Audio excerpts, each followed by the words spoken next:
Hello and welcome to this watercolor demo. Today I'm going to show you how I painted this beautiful and rustic bridge with snow. I'll be using two of the most basic watercolor techniques, the wet on wet and the wet on dry.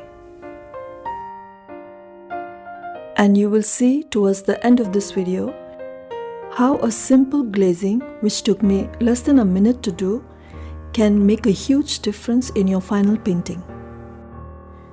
The paints that I'm going to use are Sepia, burnt umber, burnt sienna, French ultramarine blue and Winsor violet.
For glazing, I'm going to use a mixture of burnt umber and burnt sienna, extremely dilute, tea-like consistency. Both are transparent pigments. You can see right now how much difference is there between the part which has glazing and the one which doesn't. Glazing in watercolor is a very powerful technique, and here it helped me to adjust the tones. The only thing you have to remember and be careful is that the paint you're going to use for glazing must be transparent.